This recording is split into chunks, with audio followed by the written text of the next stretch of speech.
देखो, जैसे सूचना का अधिकार दिया, इसका मतलब अब जनता कुछ भी पूछ सकती है।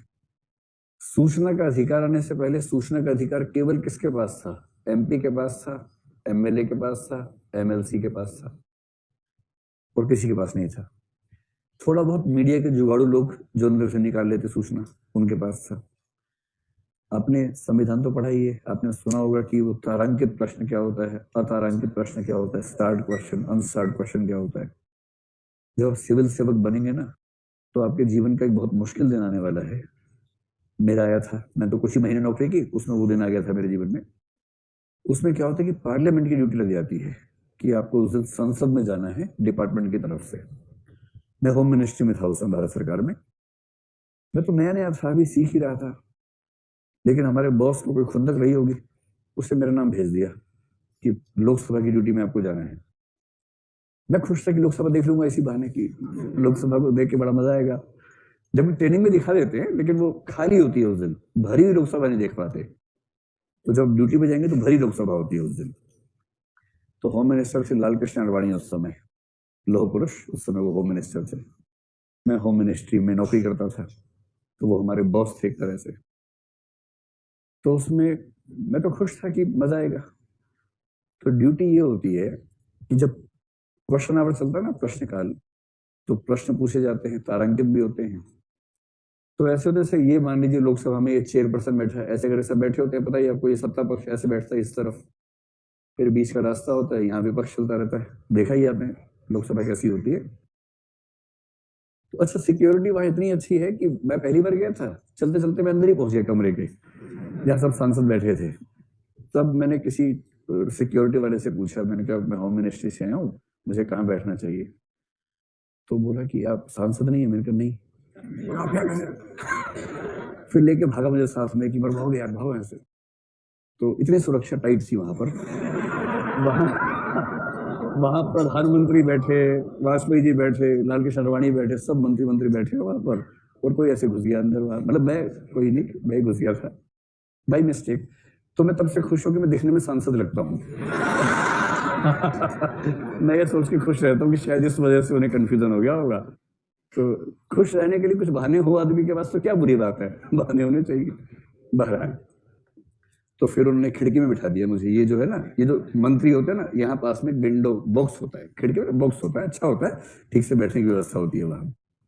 वहां सभी मिनिस्ट्रीज के मतलब सीनियर ऑफिसर्स होते हैं। सिविल सर्विस में आने के बाद आप सीनियर मान लिए जाएंगे पहले दिन से ही, फिर आप जूनियर नहीं है, आप सीनियर हैं उस दिन से। इनकी भूमिका क्या होती है कि जब प्रश्नकाल चलता है ना, जैसे होम मिनिस्ट्री का आ गया प्रश्न, तो होम मिनिस्टर यहाँ कोने में खड़े हो जाएंगे, अब प्रश्न का जवाब देंगे। अगर अनस्टार्ड है तो कोई दिक्कत ही नहीं है। स्टार्ड में क्या होता है, प्रति प्रश्न आ जाता है, क्रॉस क्वेश्चन। और होम मिनिस्टर, मतलब किसी मिनिस्टर को कुछ पता थोड़ा ना होता है, मिनिस्टर कहां से इतना पता करेगा। तो वो जवाब देता है, एक जवाब दिया, इतने में किसी और ने, वो लिख के लाया था घर से लंबा सा क्वेश्चन, उसने पूछ लिया कि मेरा क्रॉस क्वेश्चन ये है। फिर मंत्री क्या करता है, मंत्री बाईं ओर देखता है ऐसे, इसका मतलब है कि जो ऑफिसर आया ना, उसको जवाब देना है इसका। और जवाब देने के लिए जरूरी है कि आपने उस चीज को पूरा खंगाल रखा हो ठीक से।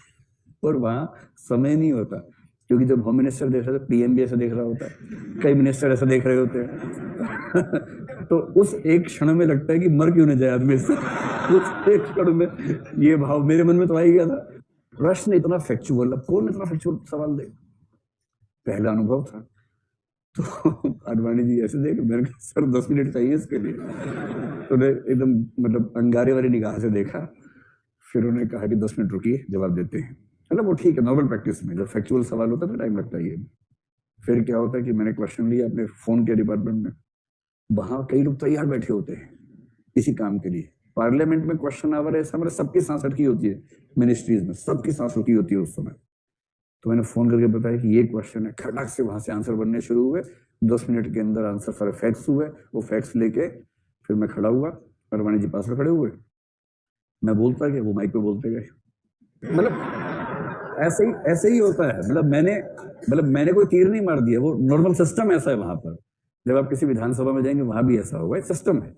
सिविल सर्वेंट होने में एक शहादत ये भी देनी होती है कि आप इस दिन संसद या विधानसभा की ड्यूटी में जाएं और मंत्री आपको घूर के देखे और 2-3 बार देख लिया तो नोट कर लेता नाम, कहता अच्छा नाम बता अपना तू, आज शाम को देखता हूँ तुझे। अब इसमें क्या है कि पब्लिक अथॉरिटीज की जो रिस्पॉन्सिबिलिटीज में सेक्शन 4 बताई गई है ना, वो मैं जो कह रहा था कि इससे पहले क्या था कि क्वेश्चन पूछने का राइट केवल एमपी एमएलए को था, वो कुछ भी इंफॉर्मेशन पूछ सकते थे, सरकार को देनी होती थी संसद में विधानसभा में, लेकिन आम आदमी कोई प्रश्न पूछने की स्थिति में नहीं होता था। पहली बार आम आदमी को वो राइट मिला।